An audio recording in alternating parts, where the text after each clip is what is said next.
Avatar fire and ash ഉണ്ടല്ലോ, ഈ ഒരു സിനിമയിൽ നിന്ന് നമ്മൾ കുറേ സാധനങ്ങൾ എക്സ്പെക്ട് ചെയ്യുന്നുണ്ട്. അതായത് ആദ്യത്തെ 2 സിനിമ കണ്ടതിന് ശേഷം 3ാമത്തെ സിനിമ കാണുന്ന സമയത്ത് നമ്മൾ കുറേ സാധനങ്ങൾ അല്ലെങ്കിൽ ഒരു ഫാമിലി സിനിമ എക്സ്പെക്ട് ചെയ്താണ് പോകുന്നത്. പക്ഷേ പറയുന്നത് എങ്ങനെയാണെന്ന് വെച്ച് കഴിഞ്ഞാൽ നമ്മൾ എക്സ്പെക്ട് ചെയ്ത് പോകുന്ന ഒരു സിനിമയായിരിക്കില്ല ഫയർ ആൻഡ് ആഷ് എന്ന്. ഇത് പറയുന്നത് വേറെ ആരുമല്ല, ഇതിൻ്റെ ഡയറക്ടറായിട്ടുള്ള ജെയിംസ് ക്യാമറോൺ തന്നെയാണ്. പുള്ളി പറയുന്നത് നിങ്ങൾ ഇതുവരെ നിങ്ങൾ എക്സ്പെക്ട് ചെയ്യാത്ത ഒരു അവതാർ വേർഷൻ ആയിരിക്കും നിങ്ങൾ ഈ ഒരു സിനിമയിലായിട്ട് കാണാനായിട്ട് പോകുന്നത്. ഇതിൻ്റെ ഒരു കോൺസെപ്റ്റ് ഇമേജസ് വന്ന സമയത്ത് നമുക്ക് മനസ്സിലായതാണ് ഇത് ഭയങ്കര കുറച്ചൊരു ടെറർ ഡാർക്ക് സാധനമായിരിക്കും ഈ ഒരു സിനിമ എന്നുള്ളത്.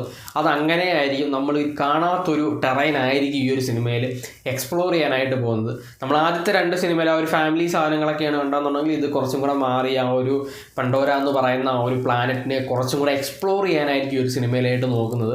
എന്തായാലും ജെയിംസ് ക്യാമറോൺ ഒന്നും കാണാതെ അങ്ങനെ ഇതിന് മുമ്പ്, അതായത് സിനിമ റിലീസാകുന്നതിന് മുമ്പേ നമ്മളിതിങ്ങനെ പറയണമെന്നുണ്ടെങ്കിൽ സിനിമയിൽ ഒരുപാട് വയലൻസും ആക്ഷൻ സീക്വൻസുകളും ഒക്കെ നമ്മൾ എക്സ്പെക്ട് ചെയ്യുന്നതിലും കൂടുതൽ കാണുമെന്നാണ് എനിക്ക് തോന്നുന്നത്. എന്തായാലും സിനിമ റിലീസാകുമ്പോൾ അറിയാം എന്താണ് ജെയിംസ് ക്യാമറോൺ പറഞ്ഞതിൻ്റെ പൊരുളെന്നുള്ളത്.